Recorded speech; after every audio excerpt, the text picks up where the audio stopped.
Welcome to another camera comparison. So I've got the Xiaomi 14 Ultra up against the Samsung Galaxy S24 Ultra and the iPhone 15 Pro Max. Front-facing cameras now, 4K 60 frames per second. I'm swapping the audio sources so we can listen to which one sounds the best.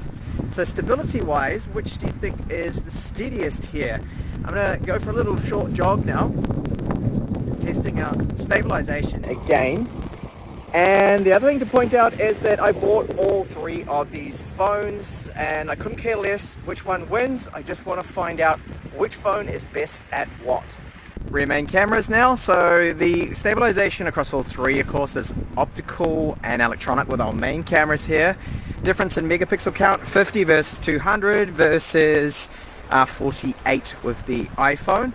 So going down these steps here, which do you think is the steadiest? Now audio again, checking on that wind noise, is a very light breeze. We should not hear any wind coming through with any of these. I'm going to swap over now to the ultra wide cameras, which you can do on the go, on the fly with all three. So this is now the ultra wide, which is just electronic image stabilization. And I'm going to pan around here very slowly. Hopefully no dropped frames. I have noticed that with the Android phones they tend to drop frames even though they have very powerful processors. Fast storage just seems to be a common issue. And now we'll check out our zoom cameras. So this is the 3 times here, 3.2 with the Xiaomi, 3 with the S24 Ultra, and it's 2 times with the iPhone. Take that up to now 5 times looking at these rocks. 5 times here with the S24 and 5 times with the Xiaomi with its 50 megapixel cameras. You can see we're not quite pointing at the same, there we go, the same kind of area. Now stabilization across all three is good. And I'll take this up to now 10 times. So we've got 10 times zoom with the Xiaomi. Okay, so that is mostly optical, well, half optical, half digital. 10 times as well with our Samsung. And then finally the iPhone. A little tricky to do. There we go. That is now 10 times looking at that quality. It looks like definitely not the Xiaomi with video. It's either the iPhone or the Galaxy S24 Ultra. 8K video now at 30 frames per second with the Xiaomi and the Samsung. Now this is something that the iPhone cannot do, and that is 8K footage, but I'm recording just now at 4K 30. So which one do you think is the best here out of the Xiaomi and the Samsung? I've noticed that the focus on all three seems to be good. When I get this post here in the center, you'll see it locks on there nicely. Focus transition across all three does look to be pretty good. And now just a bit of a panning test, because this is especially at 8K where you might see some judder coming through, not looking as smooth as it should as I pan around, which I'm trying to do nice and slow here, of course. And just a very light jog test too, testing stability at 8K 30 frames per second.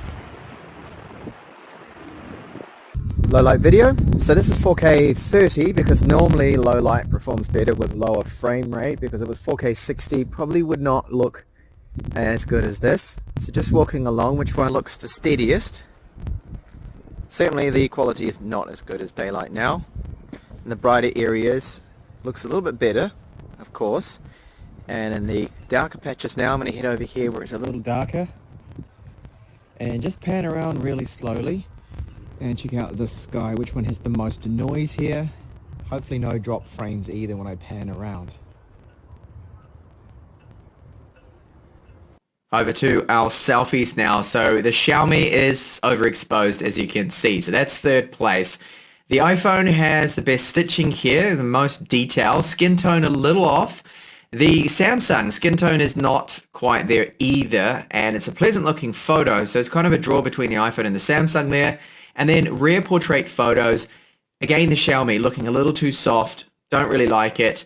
It's between the iPhone and the Samsung. I think the iPhone has the best stitching. It's a little over sharpened. The Samsung, I think, is the most pleasant portrait photo here. Of course, this is subjective. So with this photo, you can see that the Samsung and the Xiaomi are very similar. The iPhone's the only one that is different here. But take a look at the iPhone photo as I crop in now. Look at Vera's chest, around her nose and stuff. there's different shades of white, and this is correct because she loves to roll in the dirt. She's got a little bit of dirt in that white coat, so it's not a brilliant white. There are different shades to the white and dirty areas, which the iPhone is the only one that captured, so it got the win here. This is a super difficult shot for any camera to get, and it is testing the bright red hibiscus flower here for clipping in direct sunlight. Now, the iPhone's the worst. It clips the most. Focal point was always the same on the pedals, and it looks like, and it is, the Samsung that has the least amount of clipping of those different shades of red. Second place is the Xiaomi. The same flower now, but I tapped to focus on the yellow pollen, and I used macro mode. So the Xiaomi overexposed again. This is a very common theme here. There's a lot of clipping, doesn't look good. A little bit of clipping of the reds with the iPhone, and overall it is the Samsung that has taken the best and most pleasant looking macro shot. Photo of the rocks here on the coast. All three look good at first glance, but focus on the Xiaomi and you see that it's actually a bit overexposed, just a little. The iPhone looks very good. It got the colors more true to life. This is what I saw, and it's the more correct looking photo to me. Second place is our Samsung, also really good combination of both. But if I'm going for color accuracy, the iPhone here pulls ahead. Normally it's warm, but in this case it isn't. Zoom cameras now, so 5 times optical on all 3 of them here. Then I've taken it up to 10 times. It's looking like it's the Samsung is the sharpest looking image there. A little bit over sharpened though, they tend to do that quite a bit. And then at 25 times, I had to do this because that was the max for the iPhone. It's the Samsung that looks the better of the 3 with a few more details. Samsung looks quite washed out. The iPhone is, there's lots of noise in all of them. They're all terrible at 25 times. Let's face it. They all look bad here. So here's another shot where you got a nitpick here. Let's face it, they all look very good. I like the background blur we're getting on all of them. I think the Xiaomi has the more pleasant blur, and second, the iPhone.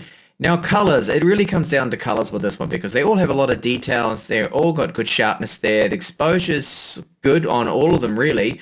But the more natural colors here that I was seeing was actually the Samsung. The iPhone's just a little too warm.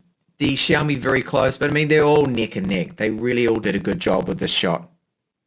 Main cameras and a very good test of the HDR capabilities of each one of these. I find the iPhone captured the clouds the best, but a little bit darker in the shadows. The Xiaomi, the clouds are not the best there, and some of the areas need a little bit of work. I think the best, again this is subjective, is our Samsung S24 Ultra.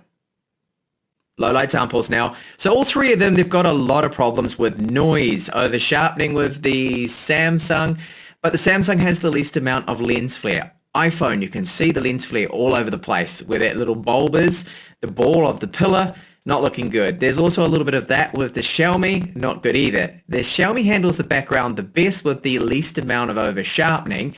However, the sky on the iPhone and the Xiaomi is greenish, and then it's kind of purple blackish with the Samsung. So all 3 of them not very good.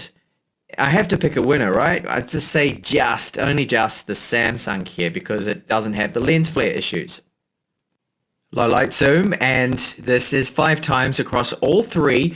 Now you can see that the Galaxy looks, to start with, good. There's a little bit of over sharpening going on, and then the iPhone also looks very good.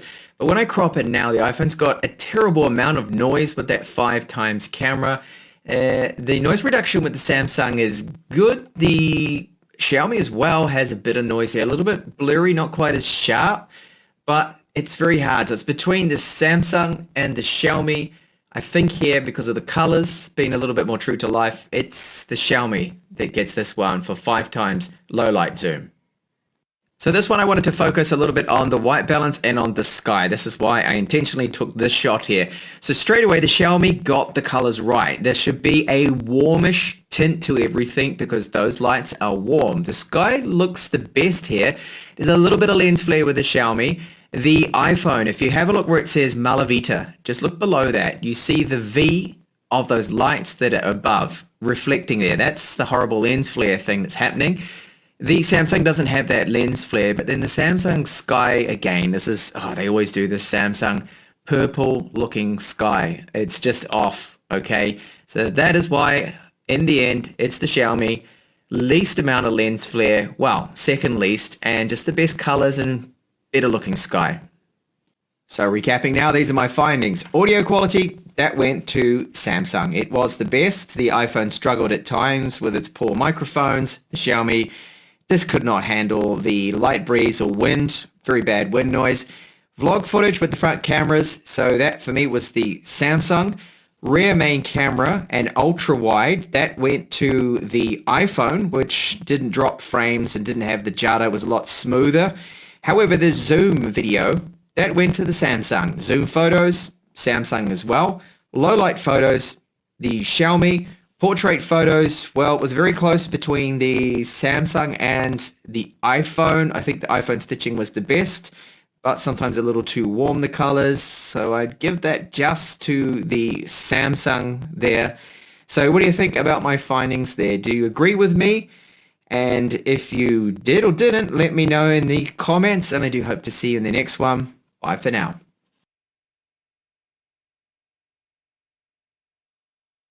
This is the Samsung Galaxy S24 Ultra. This is the iPhone 15 Pro Max. These phone cameras are about to go to battle, and so am I. Last year we tested the iPhone 15 Pro Max against the Samsung Galaxy S23 Ultra, and the iPhone won with 6.5 points to 3.5. So let's see if Samsung's AI-powered 2024 flagship can claim redemption. Oh, and the loser of this video gets shot by an actual tank. So, I want to start with slow-mo. Can you see the happy look on my face? This is the look of a man who has been asking, nay, begging companies to show some love to the feature for about 5 years, and finally, the S24 Ultra brings it. The phone's capable of shooting 4K footage at 120 frames per second, and I can confirm this is true 4K slow-mo, with no strings attached. Will you notice the difference versus the iPhone when watching back on your phone screen? Probably not, but can you tell when you blow it up onto a TV? Absolutely. Plus combine that with the fact that any video on the Samsung can now be instantly slowed down even further on the spot by just holding down on it, and I think we can safely say that Samsung has once again become the slow king. Now, because slow-mo itself is probably not important enough to be its own category, we bundle it together into the overall category called special modes, which also includes portrait mode video as well as ultra close-up macro shots. But since both of those features are very comparable between the two phones, like this right here is portrait mode video, and this is what both phones' macro shots look like. The iPhone can get closer, which is really useful, but Samsung's processing makes their shots look crispier. I think it's time to hand the overall category of special modes to Samsung. Selfie-wise, well, I mean, Samsung's last phone beat the iPhone, so its successor naturally wins too. The way I see it is the iPhone is a very consistent 8 out of 10 for selfies. Never exceptional, but always good. The Samsung, though, swings between a 9 most of the time, with Samsung's best being definitely better than the iPhone's best, and then the occasional 6, where it seems to either not quite capture in time, leading to slightly softer than expected face details, or just blurs the face of someone you've unwittingly pulled into your photo, where the iPhone often still manages to keep it sharp. But 85% of the time, I think this takes better shots. They're crispier, they're more impressive, they often look as good as rear camera photos, and they make you look nice. Whereas oftentimes when I take photos with the iPhone, I just feel like I look so rough that I'm half tempted to run the photos through Facetune before showing them to anyone. Now, one of the biggest changes we've been told the S24 Ultra is going to come with is improved noise reduction. And I'm going to be honest with you, if Samsung actually manages to fix their noise problem, well, that's bigger than slow-mo. That's bigger than all of this AI stuff. Why? Because noisy videos are the single biggest weakness of Samsung's cameras by far. And so if they're actually gone now, that's like finally cutting off the weights and letting this thing fly, allowing people to finally focus on all the awesome stuff these cameras can do without having to constantly caveat it with this annoying side effect that seems to follow Samsung around like a shadow. So, is it better? I would say it is. Faces are crisper than they were on the S23 Ultra, and it does get less noise in the videos you take. And, you know, at times, the S24 Ultra shoots such good front camera video that looks so real, it can make the iPhone's footage look fake and unnatural. Samsung's done a lot of things right here. But the main problem of the darker areas of your shot suffering from ugly amounts of noise, that hasn't been solved, especially when you move the camera. It's 5% better than last year, but like, you know, still 50% behind the iPhone. I really want to give Samsung the draw here because of how good I know it can be, but in their current states, if someone offered me one of these two cameras for the purposes of vlogging, until Samsung fixes this and also improves the dynamic range to the iPhone's level, I would pick the iPhone. So far though in this battle, that is 2 points to 1 point. So this camera comparison is already a very different story to the last one, and we might just be shooting an iPhone today. And what really starts to cement Samsung's lead here is the camera app itself, which is actually one of the biggest changes compared to when the S23s launched last year. It looks better for starters, with icons having been cleared up and animations updated, but it's also functionally better. It's smoother, like navigating between the different modes, and more surprisingly, being able to zoom all the way in and out is now nearly as smooth as the iPhone. I have no idea why it's taken this long to get here, but let me tell you, it feels pretty good to be here. You can now just tap to change your photo resolution, and changing your video properties makes way more sense too. This right here is the kind of practical, compact menu design that it would be really cool to see Apple do too. Because I get that the iPhone's camera really tries to keep things simple, but this is now pretty decluttered, but also while being able to access all your different camera options without having to navigate to a completely separate part of the phone to change half of them. And you actually just get way more options with the Samsung too. You know those kind of ultra niche things that you think only you care about and no one would actually make a setting for? Yeah, Samsung gives you that level of control. Things like if you set the camera to 50 megapixel or 200 megapixel mode, whether or not the camera should keep those as the default the next time you open the camera app. Or like whether you want to swipe down of your shutter button to either burst fire photos or create an instant GIF. And the biggest thing with this S24 Ultra is that it's faster to take photos too. Now it's still not as fast as the iPhone, but there's no longer a massive gap between them. And I'd say the Samsung shoots fast enough now that it doesn't feel like a problem. It doesn't stand out as a sluggish camera like it used to. The only remaining weakness of this camera app is the fact that it's a little hard to use one-handed. It's slightly the sharp, boxy shape of the phone, but mostly just the fact that many of the options are fixed at the top, instead of how the iPhone can bring them all to your thumb with a single swipe. So I came pretty close at this point to just calling this category a draw and moving on. But the thing that's really tipped the scales for me is the screen brightness on the Samsung. I did not expect to find it as useful as I have, but if you allow Samsung's automatic brightness to... Welcome to another camera comparison. So I've got the Xiaomi 14 Ultra up against the Samsung Galaxy S24 Ultra and the iPhone 15 Pro Max. Front-facing cameras now 4K 60 frames.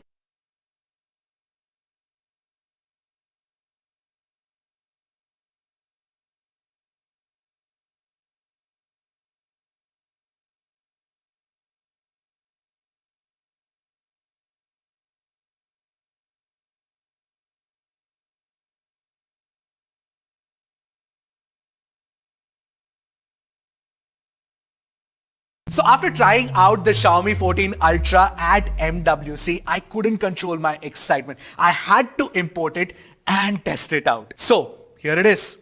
We imported it from China, the Xiaomi 14 Ultra. And here is the Samsung Galaxy S24 Ultra. So which one of these two is the real Ultra camera flagship phone? Let's find out. If you're here for the first time, I'm Ershad. You're watching Track a Day English, your destination for detailed, incisive gadget reviews. So here are a couple of disclaimers that I want to make before we start off with the camera comparison itself, is that this is a Chinese unit, so the algorithm could be different from the global variant or the Indian one that has actually launched. And more importantly, the Samsung Galaxy S24 Ultra has seen a camera update, so this would be a fresh review for this phone as well. Alright, let's get down to the pictures. So the new LYT 900 1-inch sensor on the Xiaomi 14 Ultra captures a lot of details, and you can tell that it is superior compared to the 200MP camera on the Samsung Galaxy S24 Ultra. The finer textures are very well defined on the Xiaomi phone. One of the other bigger advantages on the 14 Ultra is the physical variable aperture. So you can switch between f1.63, f2, f2.8 and f4 on the fly. Samsung shoots only at f1.7 for what it's worth. Now when you take a look at this picture, you can see how the focus plane keeps shifting until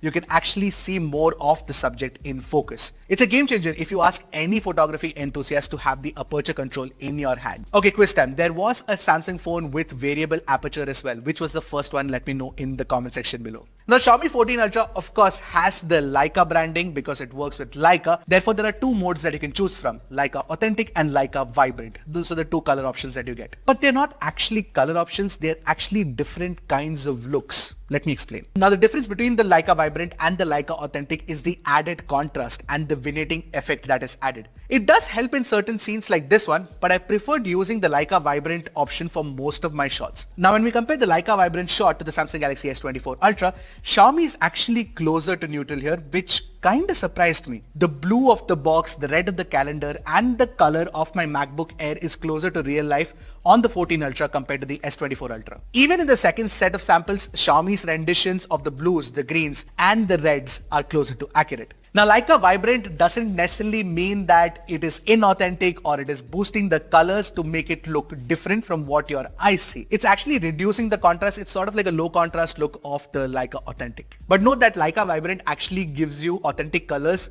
in non-HDR situations. When the HDR fires, the situation is slightly different. Let's talk about the HDR performance actually. Now in this scene of the room against a backlight, Xiaomi pulls in more details on the shadows and has far less noise compared to Samsung. Plus the highlight control is good as well. But the colors are completely off on Xiaomi with a heavy red cast. The same is true for the second image, which you can tell. But the highlights and shadows are superbly controlled on both and the gradation is so smooth. In fact, both the pictures look very similar in terms of the HDR reproduction. Now moving on to the low light pictures or the night mode shots, I actually expected the Xiaomi 14 Ultra's 1-inch sensor to sort of pull in way more light than the Samsung Galaxy S24 Ultra. But Xiaomi has slightly different plans in terms of tuning the night mode shots. Now in this comparison sample, Samsung's algorithm makes the scene brighter, but the photo is definitely overprocessed. Take a look at the fiddle fig leaves and the basket holding it. The finer textures are over sharpened to an extent that it looks unnatural. Xiaomi's processing is way more natural. So Xiaomi has a look that is very close to a proper camera compared to Samsung, which looks processed like, it's captured from a phone. But of course there is noise in not just the 14 Ultra sample but also Samsung. In fact, Samsung has green luminance noise as well. Now while I do say noise is not necessarily bad as long as details are there, that is true in the case of Xiaomi 14 Ultra but not in the case of this S24 Ultra because the luminance noise or the green luminance noise is an aberration and it doesn't look good. And when the algorithm fails, especially like in this scene, there's terrible banding in the night sky that you can see with the S24 Ultra's shot. Xiaomi's processing is just generally much cleaner in comparison. By the way, the Galaxy S24 Ultra is better at processing bright spots and controlling the highlights better than the Xiaomi 14 Ultra. Now look at the building's entry gate here. In the Leica Authentic mode, it's completely blown out. And while it is better in the Leica Vibrant, it is still not as good as Samsung. So when it comes to HDR performance, both are equally matched in daylight, but in low light, sometimes when there are brighter sources of light and when the night mode kicks in, then the S24 Ultra does a better job of actually controlling the highlights better. Alright, now let's move on to the situation where you will be using your camera the most probably is for shooting friends and family. And let me put one more disclaimer out here. The Chinese algorithms generally on Xiaomi phones do tend to make skin fairer. Skin tones are evidently better here. They're closer to neutral. They're not entirely neutral, but they're closer to it at least. But the details and dynamics of the light play on Arnav's face here is far superior on the 14 Ultra. That's something that you cannot deny. In HDR shots of people, you can again see the red cast raising its ugly head in Arnav's skin tone, but the highlight control and the contrast in the shadows looks really dynamic. In the second set of comparison samples, you can see the same pattern, and I like Samsung's dynamic range performance too. Now portrait shots were really tricky for me to evaluate. Firstly because Samsung offers you the option to shoot with the 5x camera, portrait shots with the 5x camera, whereas Xiaomi doesn't for some odd reason. The max Xiaomi can do is 75mm or 3.2x. But what I want to highlight is Samsung's skin tones at 5x. The portrait shot is gobsmackingly good. It is literally how Arnav's skin looks in real life. But the moment you switch to 3x, the skin tone rendition goes for a toss. And the details are better on Xiaomi too. By the way, the Xiaomi 14 Ultra's processing reminds me of the earlier Pixel phones, which used to be very contrast heavy. Now moving on to low light portrait shots at 75mm on the Xiaomi 14 Ultra and 69mm on the S24 Ultra, the master portrait style on the 14 Ultra comes in really handy here. The play of light and shadow on Arnav's face plus the details and textures are so well reproduced by the 14 Ultra. Samsung's really low contrast look is not helping its cause here. But when you look at the edge detection and the bokeh drop off, they're almost equally good on both, with the semantic segmentation being slightly better on the S24 Ultra. But if the picture is looking so good on the 14 Ultra, that's not really a huge win for the S24 Ultra because the 14 Ultra also does decent edge detection and bokeh drop-off. In the second sample, I used the Leica portrait style and the skin tones plus color science went for a toss on the 14 Ultra. But the light play and the details are still very impressive compared to the noise-ridden shot on the Samsung. But yes, Samsung keeps things natural here yet again, which by the way has been the biggest surprise for me. Now as for the ultra wide, the Samsung Galaxy S24 Ultra's camera captures more details compared to the Xiaomi 14 Ultra. Now the ultra wide color science consistency with the primary camera is good on both, nothing to tell the two apart really. However, ultra wide low light shots are also definitely far superior on the Samsung Galaxy S24 Ultra. The nightography algorithm comes in super handy to retrieve lost details, plus the scene is exposed better. The 14 Ultra also messes up the highlight control once again. So for ultra wide, I think the S24 Ultra wins compared to the Xiaomi 14 Ultra. Alright, now let's check that telephoto performance, that zoom performance, and this one's going to be really exciting, trust me. Now starting with the 2x in-sensor crop on both the phones, the Xiaomi 14 Ultra benefits from the big sensor and you see more details plus sharper textures as well. Even the 3.2x telephoto on Xiaomi is sharper compared to the S24 Ultra's 3x. Take a look at the netting on the playground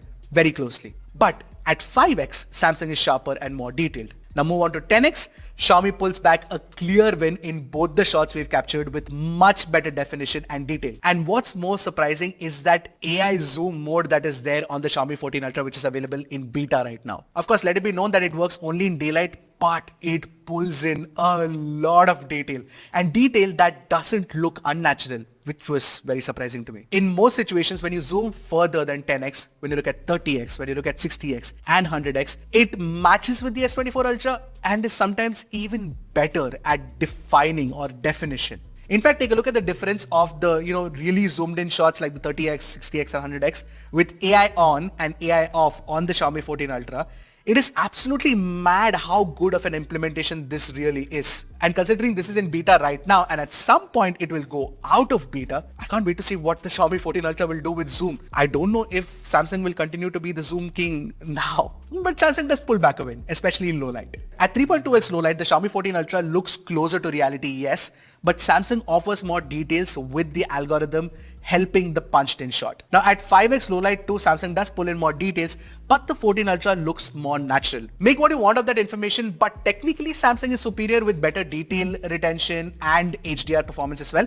Xiaomi of course gets the look right. Overall though, when you look at the tele performance, I would think that most people would want to use a telephoto camera in daylight situations, and in that scenario, Xiaomi actually beats Samsung. Surprising, right? Also on the Xiaomi 14 Ultra, you can shoot macro with the ultra wide, with the 3.2x and the 5x cameras. In selfies, the Galaxy S24 Ultra offers slightly better details. HDR selfies on the Xiaomi 14 Ultra has better highlights, but the Galaxy S24 Ultra has the better skin tones. HDR portraits have better edge cutout and a cleaner bokeh drop-off on the Samsung Galaxy S24 Ultra. And when you look at the low light selfies, do I even need to say it? You know which one's better, right? It's the S24 Ultra. So when it comes to selfies, I would pick the S24 Ultra over the Xiaomi 14 Ultra. Alright, now let's talk about video recording. And the 4K 60fps video recording quality on both are pretty neck to neck. You get the same amount of details, the HDR performance is nearly similar, stabilization is almost equally good, and the sound recording quality difference is indistinguishable too. But the look of the video in terms of the color and the contrast is different. Samsung has this flat look compared to the slightly contrast heavy look of Xiaomi. This is a 4K 60fps non-HDR video sample shot on the Samsung Galaxy S24 Ultra and the Xiaomi 14 Ultra. This is what the quality looks like. I'm walking with the phones. What do you guys think of the quality? In ultra-wide video, both are very, very close in terms of, the video quality to each other. Even more so than the primary video recording, which is also true for the telephoto videos at both 3.2x and 5x. However, in selfie video recording, the differences are immediately apparent. You get a wider field of view on Xiaomi, but better dynamic range on Samsung. You get better skin tones on Xiaomi, but better sound recording quality on Samsung. Alright, so now we're recording a 4K 60fps video using the front camera on the Samsung Galaxy S24 Ultra and the Xiaomi 14 Ultra. The dynamic range seems to be better on Samsung because it doesn't blow out the highlights, but I'll pan around slightly and show you guys what that looks like. Yeah. But here's another shocker. The Xiaomi 14 Ultra's low light video performance is better than the Samsung Galaxy S24 Ultra. And this is something that I didn't expect at all. It controls noise better, it pulls in way more detail.